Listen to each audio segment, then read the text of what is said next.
This chapter, and I mean almost all of it, was about growth. I don't think it's much of a coincidence that every named character in this chapter were characters featured in chapter 1 of the original Citrus. And yes, this includes Yuzu's old pals, Kana and Manami. Yuzu reminds the audience of who these characters are because it's been a while in the story and real time, but I'll do it again.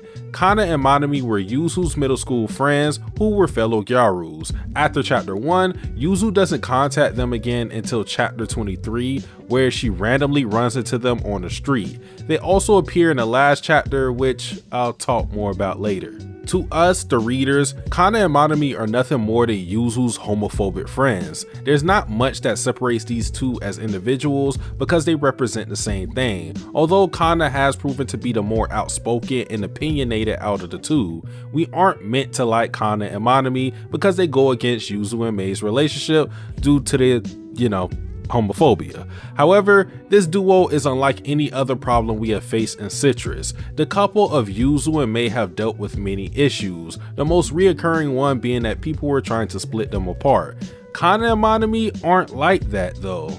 For one, they're coming back into the story at a time where Yuzu and Mei are secure. They're not as dysfunctional as they once were. Secondly, Kana and Manami don't hold the same impact as others did to properly function as a real obstacle. Here are some characters that were real obstacles. Mei's grandfather. He had major authority as the patriarch of the Aihara family and chairman of Aihara Academy. Momokino, the closest person to Mei being her childhood friend. Matsuri, Yuzu's childhood friend who was treated as a little sister to her. All of these people had power in Yuzu and Mei's relationship because of their ties to either of them. Thus, the challenges they brought to Yuzu and Mei could not be ignored. Kana and Manami, however, can be avoided quite easily. Although these are Yuzu's old friends, she has gone an entire year of no communication with them. Their ties to Yuzu aren't strong enough for their disapproval to be an actual problem. This though is where the theme of growth shines. The importance of Kana and Manami are them being a tie to Yuzu's past. The old Yuzu was on the same wagon along with Kana and Manami, at least on the surface. They embodied negative stereotypes associated with Gyarus. Airheaded, boy crazy, and easily influenced, which is the flip side of who Yuzu is now, as this chapter would indicate. She's taking mock exams, she's engaged to Mei, and wants to face the issues with her old friends head on. Yuzu's growth as a person is apparent in her friction with Kana and Manami, who have stagnated as individuals, but the job isn't finished, which is why Yuzu tells Mei that she wants Kana and Manami to congratulate her on her marriage. In my eyes, Yuzu's desire isn't exactly about getting the blessing of her old friends. This is about confronting the demons that plagued her in chapter 23 of the original Citrus. As previously stated, this chapter marks the reunion of Yuzu, Kana, and Manami. It is here that Yuzu is close to telling them of her relationship with Mei, but pulls back when they show their disgust for a lesbian couple that they spot. Yuzu then goes on the defensive and challenges their words, but doesn't quite stand on it as she quickly laughs it off. The demons in Yuzu's mind at the time was insecurity. She was afraid of how Kana and Manami would react to her revealing that she is lesbian, resulting in her swallowing their scathing words and playing it off. This was a low moment in Yuzu's life. She broke down in tears in front of Mei as soon as she got home and became too shaken to even give Mei the ring she worked so hard for. In general, Yuzu has always presented herself as a confident person, so her not speaking up against her old friends was a moment that I'm sure she believes betrayed her character. Therefore, I think Yuzu is trying to rewrite her wrongs that transpired then. I do think that Yuzu genuinely wants Kana and Manami to congratulate her. I just don't think that's all there is to it. Speculating on what will happen with Kana and Manami. Although I think Kana especially will need some work, I see them coming around to the not so homophobic side. I say speculate, but it's not a guess at all since we already got a flash forward to Yuzu and Mei's wedding. If you pay close attention, you can make out Kana and Manami at the wedding. They're standing together right behind the manager and Ine. And if you still don't believe me, we got bonus content that show everyone congratulating Yuzu and Mei on their marriage, and look who we have here. So yeah, those two haven't experienced their growth yet, but will in the determined future. Now, on to Harumi.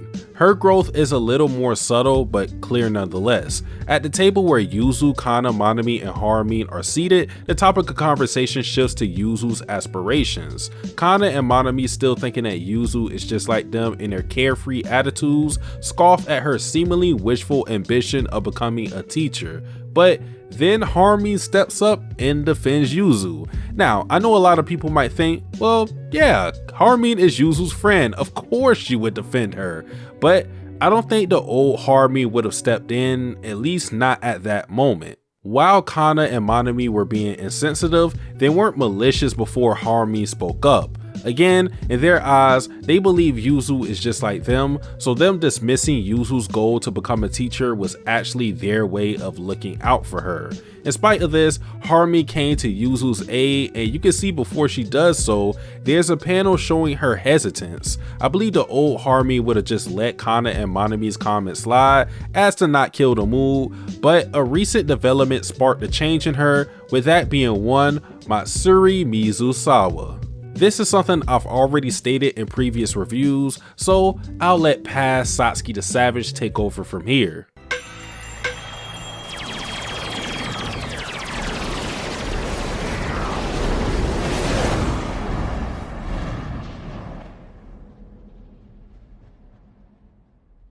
Harumi is a person that strays away from the front lines. She usually never gets personally involved in anything that doesn't directly concern her. As Matsuri once said, Harumi is one that heals from afar. If you go back to chapter 13 of Citrus Plus, you can see that before Harumi made the decision to call off Yuzu and visit Matsuri herself, she thought about Matsuri's words, which I'll read verbatim. If she responds with something like carefully watching the game unfold from afar, everything would be fine. But it's almost as if she's avoiding the game altogether because she's afraid of getting hurt.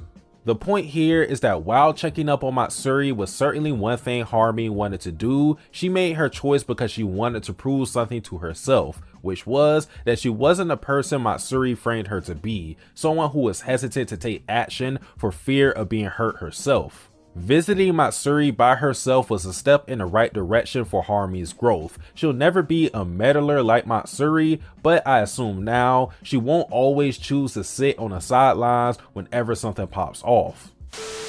With how Kana and Manami were talking to Yuzu, I don't believe she needed Harumi's help, but she got involved anyways because she has grown to meddle a little thanks to Matsuri. You can see after Yuzu and Harumi are headed home, Harumi shows a little regret over speaking up because, as I've been saying, this is a part of her evolution as a character and is still pending. As for Mei, her growth lies in just letting up. Mei is a very stubborn person, but Yuzu has been able to break that iron shield of hers and make her comfortable with being comfortable. The old Mei likely wouldn't have given in to Yuzu's overly optimistic demands, but when Yuzu is up in your face looking like this, hard to say no. That's about all there is to this chapter though, at least the topics I found worthy of talking about. I do want to add, I love how Yuzu talks glowingly about Mei even in her absence. Yuzu is a great girlfriend. Mei gotta thank God that she has her. But yeah, good chapter. I hope to be more consistent with these videos. Thanks to anyone who watched. I'm Satsuki the Savage, and I am out. Tasting your soul, you're not in control, just giving you goals. Scared of your past, the future is closed. The start is the end is a start. They both are the same, can't tell them apart. Nigga, that's cuz the intro is the outro.